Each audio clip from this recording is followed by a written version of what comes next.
Hello guys, this is Vishwajeet from spoken English में आपका स्वागत है। देखिए, आज मैं आपको सिस्टमेटिक इंग्लिश स्पीकिंग चैनल की तरफ से इटिमोलॉजी लेकर आया हूं, जो कि इस तरह से हैं। तो इटिमोलॉजी है शब्द विचार। जैसे etymology is the study of origin of words and its diversion. Actually etymology जो शब्द की उत्पत्ति, ओरिजिन, रूट वर्ड, इसी को कहा जाता है। अर्थात शब्द की etymology is study of origin of words. शब्द के मूल की अध्ययन, मध्यन एंड इट्स डाइवर्सन, और इसका परिवर्तन, समय के साथ साथ यह कैसे परिवर्तन हुआ, ये सब चीज़ इटिमोलॉजी में सिखाई जाती है। इसमें लगभग 60% वर्ड्स लैटिन से लिया गया है। उसके बाद और भी हैं वर्ड्स हैं, फ्रेंच और फ्रेंच से, बाकी सब ये सब पहले सब इंडो यूरोपियन लैंग्वेज था। इसमें विशेष करके it focuses on the root words, suffix and prefix. Suffix and prefix जोड़कर बहुत सारे वर्ड बनाए जाते हैं। तो मैंने पहले आपको बता चुका था, जो सबसे पहले इंग्लिश की जब शुरुआत हुई थी उस समय रूट वर्ड की संख्या लगभग 3000 थी। आज बढ़कर लाखों हो गया, 2.5 लाख 3 लाख हो गया है। और दिन प्रतिदिन वर्ड बढ़ ही जा रहा है। हर 1 मिनट में आपका 7 और 8 वर्ड बनकर तैयार हो जाता है समय के साथ साथ।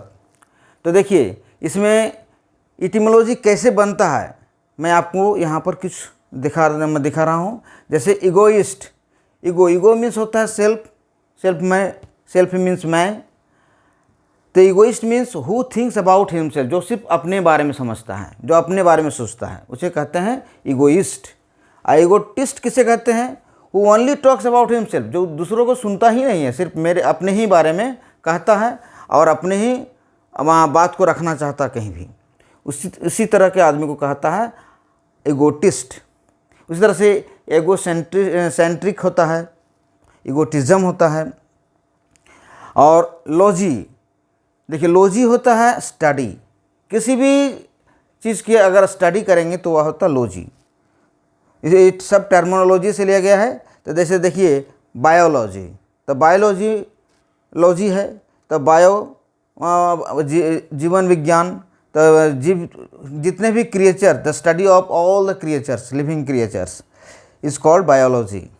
उसी तरह से geology, the study of earth, तो जियोलॉजी में हम लोग सीखते हैं। और zoology, the study of animals. And phonology, शब्दों की विज्ञान। तो ये सारे चीज़ हम लोग लॉजी में, और भी हैं। उसी तरह से देखिए सियन, पेडियाट्रिशन, म्यूजिशियन, फिजिशियन, इस तरह से है। तो ये जितने भी है, देखिए ये सफिक्स है। ये सफिक्स जोड़कर बहुत सारे वर्ड बनाए जाते हैं। उसी तरह से प्रीफिक्स जोड़कर भी बनाए जाते हैं। ये सभी चीज़ हम लोग इटिमोलॉजी में सीखते हैं। और इटिमोलॉजी अभी बच्चे के लिए थोड़ा बहुत ये दिक्कत होगी। इससे पहले आपको अच्छी तरह से पार्ट्स ऑफ स्पीच भी समझ लेना है। तो पार्ट्स भी सीखने के बाद इटिमोलॉजी और अच्छी तरह से आपको समझ में आएगी। तो मैं सबसे पहले आपको पार्ट्स ऑफ स्पीच की ओर ले चलता हूँ। तब तक के लिए देखिए, इसका एक स्क्रीनशॉट ले लीजिएगा। तो देखिए पार्ट्स ऑफ स्पीच, तो जितने भी शब्द हम लोग पढ़ते हैं इंग्लिश में, each and every words are relating to the parts of speech. तो स्पीच माने, स्पीच का अर्थ होता है the words of a sentence, the words of a sentence,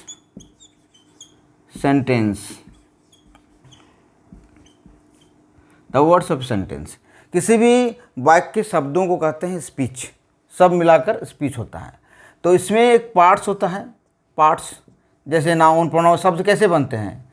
तो हम लोग जितने भी शब्द पढ़ते हैं स्पीच सेंटेंस के अंदर, इसी को कहते हैं पार्ट्स ऑफ स्पीच। तो जितने भी देखिए, इसमें सबसे पहले आता है नाउन आता है। उसके बाद आता है pronoun, noun, pronoun, verb, adjective, adverb, preposition, conjunction, interjection, और लास्ट में डिटरमाइनर्स भी आती है। तो एक एक करके मैं सबका चर्चा करता हूँ। तो नाउन देखिए क्या है। तो एक एक करके देखिए। आगे पहले इसका शॉर्टकट डिफिनेशन आप समझ लीजिए, उसके बाद से हम लोग लॉन्ग में चलेंगे। तो noun the name of person place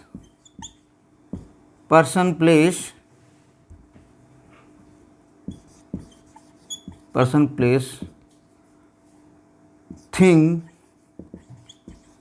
and idea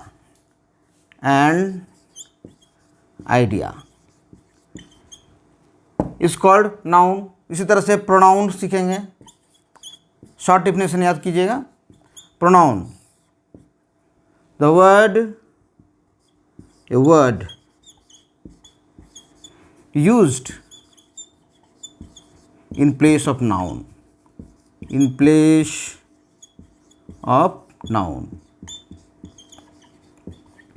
जो नाउन के जगह, जो नाउन के बदले में यूज़ किया जाता है कि Ram is a boy, he is very intelligent, तो राम की जगह में ही आया।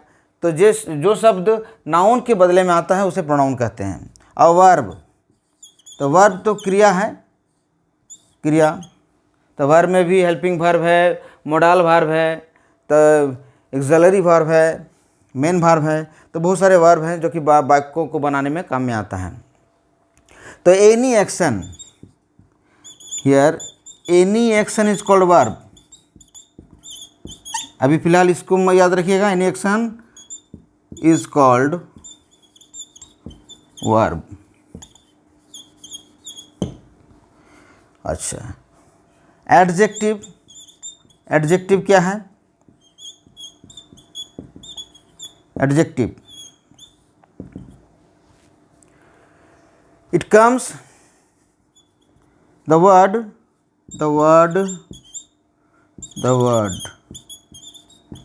which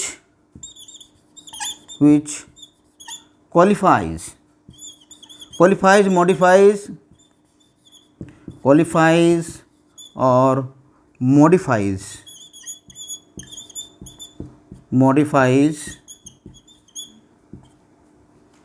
noun or pronoun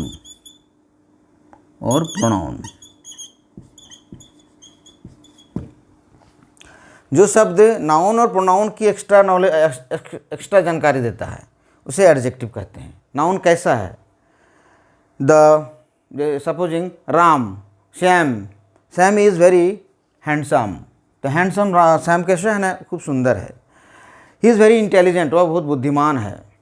they are very wise, वो सब ज्ञानी हैं। तो इस तरह के एडजेक्टिव होते हैं जो नाउन और प्रोनाउन के बारे में एक्स्ट्रा नॉलेज देता है, एक्स्ट्रा जानकारी देता है, एक्स्ट्रा इन्फॉर्मेशन देता है। तो देखिए एडवर्ब, एडवर्ब क्या है? तो एडवर्ब एडवर्ब देखिए, the quality of the verb, the quality of the verb is called adverb. तो वर्ब की जानकारी देता है, वर्ब का गुण दोष बतलाता है, और verb, adjective and adverb also. Adverb को भी एक्स्ट्रा इन्फॉर्मेशन देता है और क्वालिटी बतलाता है, एडवर्ब कैसा है। तो इस तरह से आपको 1 2 3 4 5 पार्ट्स ऑफ स्पीच यहाँ पर लिख दिया मैंने।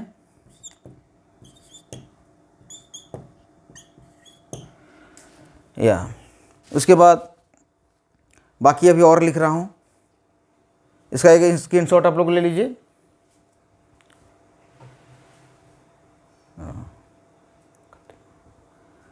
यस,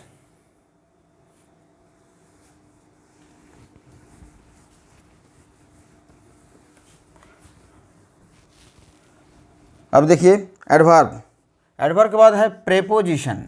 इसको प्रेपोजिशन पढ़िएगा, प्रेपोजिशन, प्रीपोजिशन। प्रेपोजिशन में जो पहले आता है, अर्थात किसके पहले आएंगे? Comes it comes before a noun,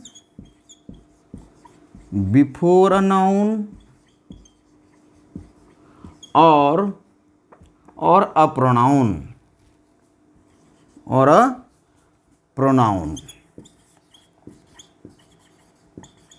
to make its relation,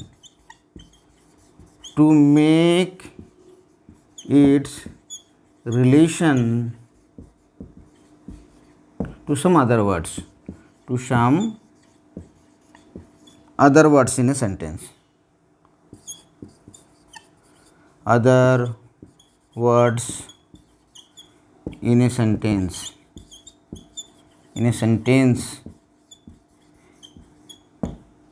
जैसे on, in, from, ये सब है। देखिए, और कंजंक्शन इंटरजेक्शन,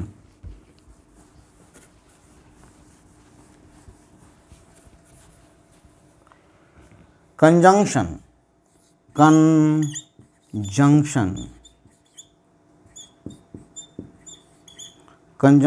जो वाक्यों को जोड़ता है, it connects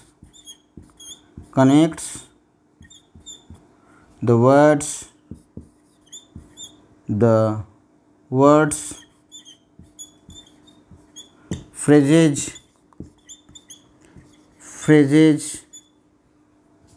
and clauses together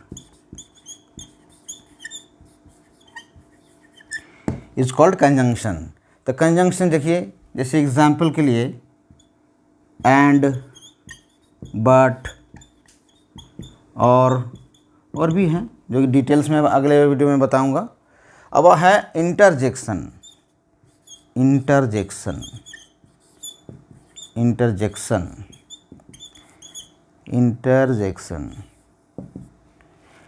में क्या सीखेंगे हम लोग? Sudden feeling of a word, sudden feeling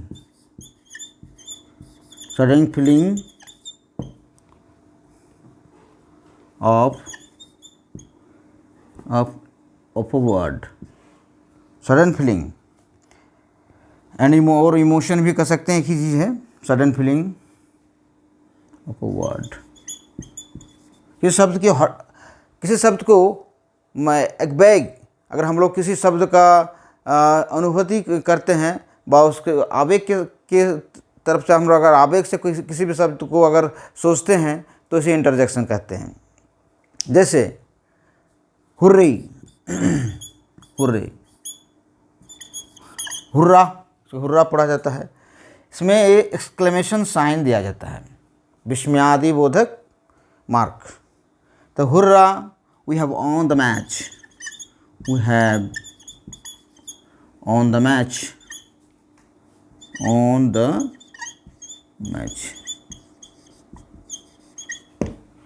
तो इस तरह से देखिए, इसको समझना भी बहुत सहज है क्योंकि जटिल नहीं है, इजी है।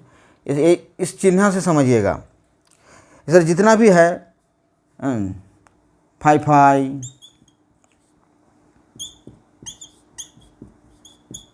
एलैश, ब्रेभू, डॉट, ये जितने भी हैं इस तरह से मिलेंगे आपको। तो इंटरजेक्शन हुआ।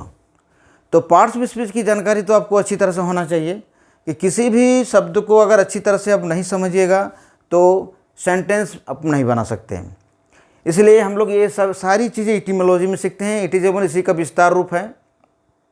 तो सबसे पहले हम लोग पार्ट्स ऑफ स्पीच की जानकारी लेंगे एक एक करके, क्योंकि इस वीडियो लेक्चर में तो पूरा पार्ट्स ऑफ स्पीच को कवर नहीं किया जा सकता है, बहुत सारे इसमें वीडियो लेक्चर लगेंगे।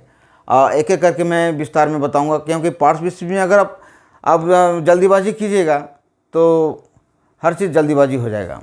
तो फिलहाल मैं आपको थोड़ा बहुत एट ए ग्लैंस जानकारी दिया, जो इतना जानकारी ज़रूरत भी था। अब मैं आपको नाउन के बारे में अगले वीडियो लेक्चर में बताऊंगा।